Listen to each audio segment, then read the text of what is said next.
Hello, and welcome to Office Hours with Dr. Dan. I'm Dan. Today's topic is choosing your major. And choosing your major is an important decision. It's not a, oh my gosh, if I make the wrong decision, I'm going to screw up the rest of my life decision, but it is something you need to put some thought into.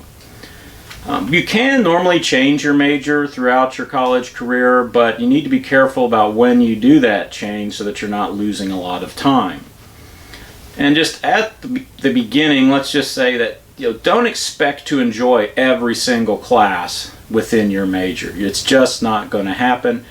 And there are some classes that different majors have to take that are flat out boring, and no matter how dynamic the professor is or how amazing the professor is, there's just some things that can't be made particularly exciting. I had to take a concrete chemistry class in my PhD program.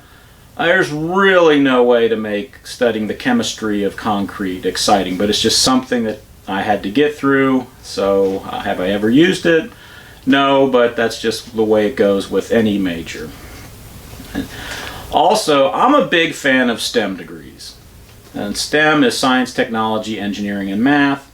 But that doesn't mean that I think everyone needs to make or major in a STEM program. And I'm not here to slam liberal arts programs. If you want to major in art history, it's your life, major in art history. What I'm here for is to advocate for making an informed decision. Know what you're getting into before you get into that program so that you're not surprised with the results when you get out.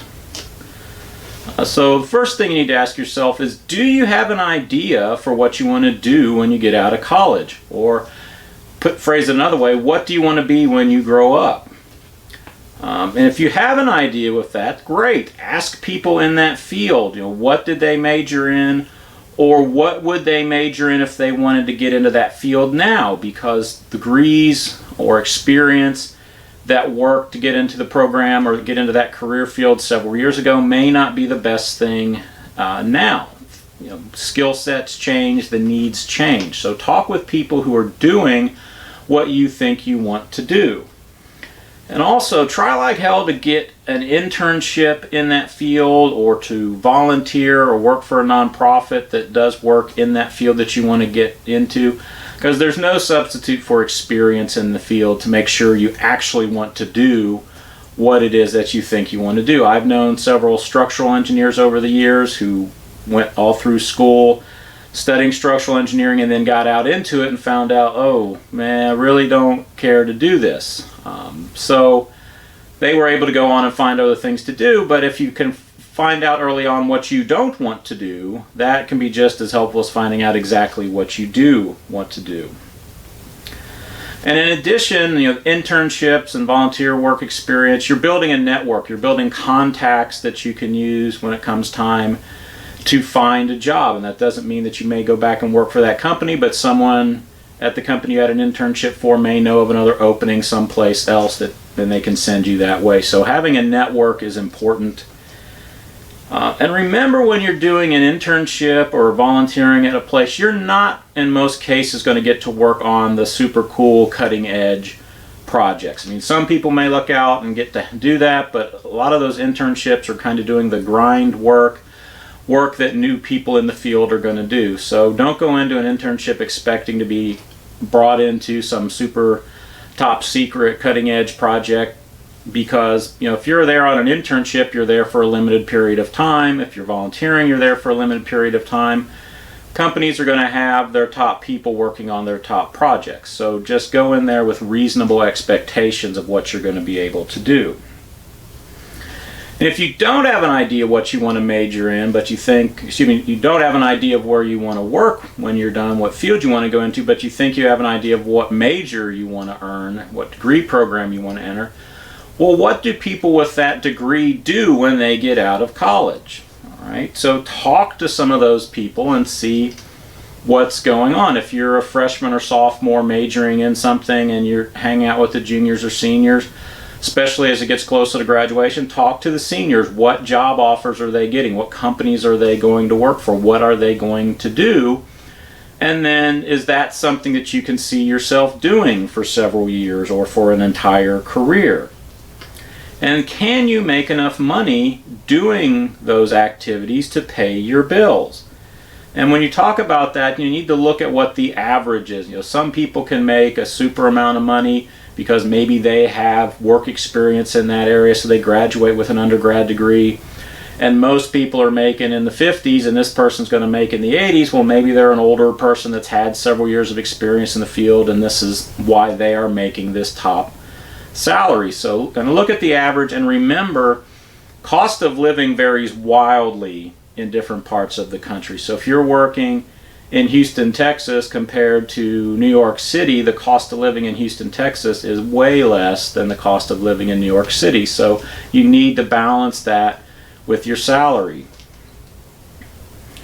Right. And to do what you think you want to do you need an advanced degree or an additional training? So if you get an undergrad degree in some field, are you going to need to get a master's degree? Or are you going to need to get some additional training or certification to work in the field? So you need to know that going in, so you can plan. It's like, okay, I'm not just going to have my 4 years of undergrad, and hopefully you will get through your undergrad in 4 years. I'm a big fan of that, because the longer you drag out your college career, the more debt you're incurring, and the bigger chance that something's going to come up to derail your college experience and your graduation date. So getting in and out of school as fast as you can, my advice, do that. Are a lot of people in the field that you may want to go into freelancers, meaning they're not employees of the companies. They come in, they're hired for an assignment, they're contractors, they're consultants.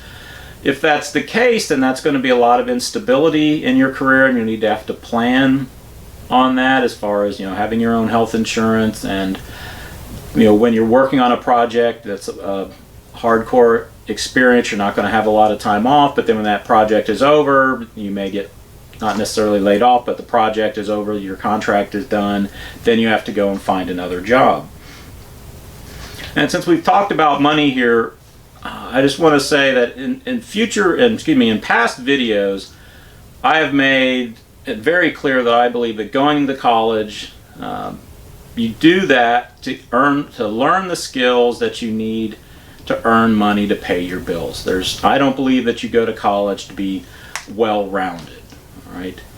So you go to college to get the skills so that you can get a job to earn the money to pay your bills. It doesn't do you any good to be well-rounded if you can't find a job or you're consistently or underemployed. So go to college to get the skills to earn the money. So my life is not all about money, but having the money that you need to pay your bills means that you have the time to go and pursue other interests. So there's always that money coming up that you need to look at it. Am I going to be able to get a job that's going to pay enough so that I can pay my bills? And on that same note, just because there are career fields, and right now like computer science, computer programming, that can pay huge money, that doesn't mean those are the fields that everyone needs to go into. When I took my one and only computer programming class in college back in 1989, the language that they were teaching us was Fortran 77, which a lot of you probably haven't heard of, or you're thinking, wow, what a dinosaur. And it was, even in 1989. Well, I earned a very low C in that class, and I just did not like it. I could not see myself doing that. The whole mindset of doing the programming did not appeal to me. So I have never taken another programming class and have no desire to. And if I had to do everything all over again and go back and pick a major in that, I still would not pick computer science or computer engineering or computer programming. I do not like it, and I'm happy there are people out there that like to do that. Even though they make some spectacular money, that is not something that I would want to go into. So don't go into something just because of the money if you just hate that, if you just can't deal with that. Do you really want to have to go into a job your entire adult working life that you're doing something that you really just do not like? Beware of degree programs that make a big deal about teaching critical thinking and communication skills. All right, some degree programs are all about touting, oh, hey, we teach critical thinking, we teach you how to communicate. And I will be the first to agree that those are very important skills. Those are skills that are useful in any job. But if that's all they're really touting, or if that's a main thing that they're touting, I mean, what degree program doesn't teach critical thinking or communication skills? Engineering students have to take public speaking classes, they have to take writing classes, and for the communication requirements. And then as far as critical thinking, well, engineering, technology, math, science, they teach looking at all of the data inputs, finding out which ones are the relevant data inputs, and coming up with a correct answer. So no degree program can claim to be the best at teaching critical thinking and communication skills. No degree program can say, hey, we do it the best, or everyone else stinks. So just any program that's touting those skills as their main output, be very leery about going into, because what job description has critical thinking and communication skills as the only thing they're looking for? Those might be, hey, you need to have these, but you also may need to have programming skills or a knowledge of history or this, that, or the other. So if you go into a job interview saying, hey, I know how to think critically and I know how to communicate, the interviewers are going to be like, well, we hope so. You went to college, and that's pretty much one of the things, or two of the things you need to learn going to college. But if you're coming out as like, well, those are the main skills I have and that makes me qualified for this job, you're going to come off rather foolish. And while you're in school, keep your eyes open for areas that you might be interested in while you're taking your core classes. Most degree programs have this core classes that are generally your freshman and sophomore year that everyone has to take regardless of what their major is. So keep your eyes open during those things. Is there something that I want to major in? And then go research it and find out if that is something that you want to pursue. Be very careful about choosing your major based on your passions, right? Whatever you're passionate about. I mean, because passions change over time. And I know very few people, I'm 46 years old, I know very few people who are passionate about what they do. They don't come in and use, oh, I'm passionate about their job. They may enjoy their job. They may like going to work most days of the week. They've been doing their job long enough that they're good at it, but they're not passionate about it. And I fall into that case. I like doing forensic engineering. I liked being a professor, but as far as being passionate about something like that, no. And there's nothing wrong with not being passionate about what you're doing. Do you enjoy what you're doing? Are you good at it? Can you make a living at it? And that's fine. Save your passions for other things. Cal Newport has a couple of books out. I don't know Cal. I'm not getting any kickbacks for saying this about his books, but he's got two. So Good They Can't Ignore You is a really good book about talking about skills versus passion. And he has another book, Deep Thought. Those are two really good books. If you have a chance, read them. And I alluded to this earlier as far as changing your major, but you need to be real careful about changing your major past late sophomore year, because if you change majors, there's a really good chance you're going to lose some credits. If you lose credits that aren't going to be able to be used for whatever degree you're transferring in, you're going to extend your college career, you're going to extend your debt. So really good idea to try to narrow in on what you want to major in as quickly as possible. And me personally, if you've not read my seen my introduction video or listened to the introductory podcast, I changed from double E to civil at the middle of my sophomore year. And that normally would have extended my graduation date past, the 4-year point. But fortunately, the department had allowed me to take some classes out of cycle because I was Air Force ROTC. Air Force ROTC expects you to get through school in 4 years. So I took some classes out of sequence, made things a little rougher, but I was able to get in and out in 4 years. So that worked out for me. Maybe it won't work out for you, and you may have to extend another semester or a year. Not the end of the world if you're going to come out with a degree that's going to allow you to get a job to pay your bills. And it also brings up the point that don't be afraid to ask for a waiver. I mean, schools and departments have processes in place. They have rules in place about what classes need to be taken when, what you take, the prereqs versus co-reqs. Don't be afraid to ask for a waiver. and be ready to defend why you think you can handle the additional workload or taking the classes out of cycle.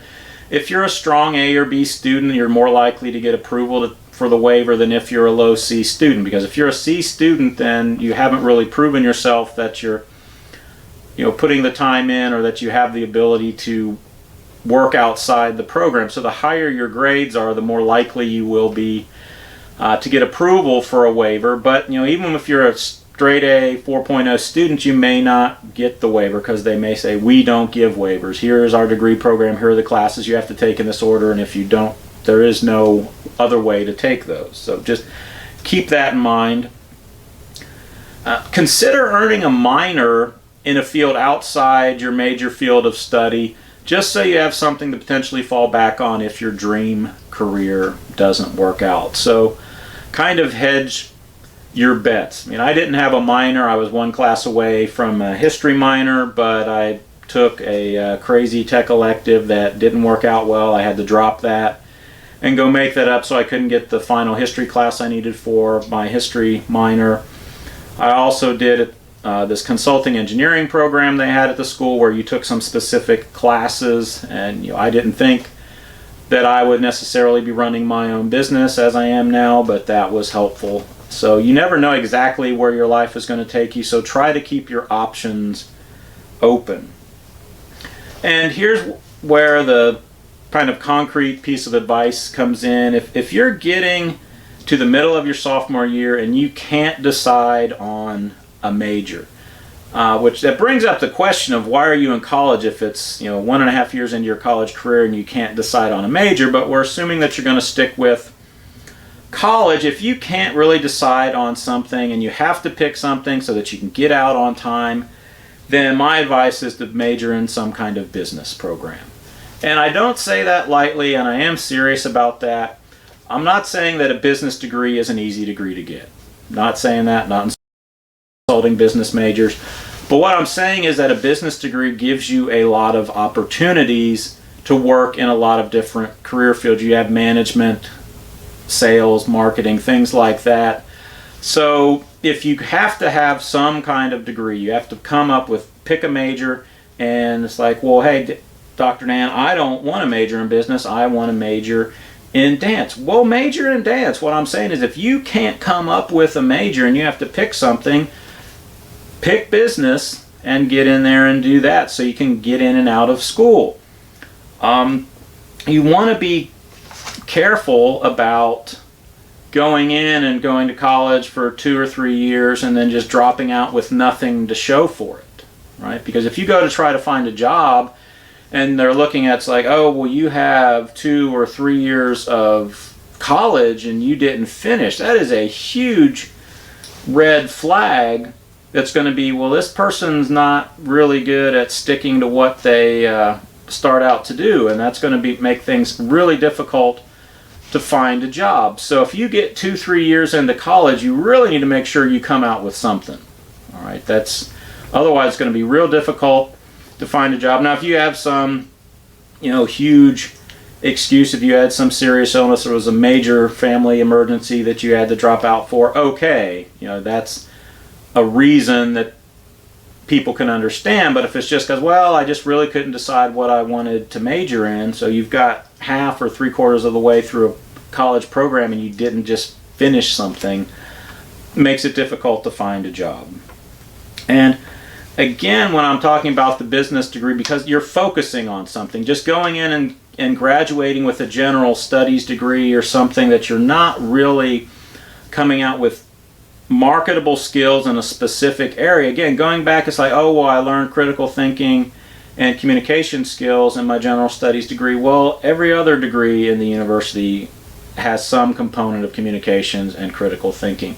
So coming out with something that's just so broad that you really haven't focused in on something, you really haven't learned any specific marketable skills, is going to put you at a disadvantage. So hopefully this has helped. Take care, and I'll see you next time.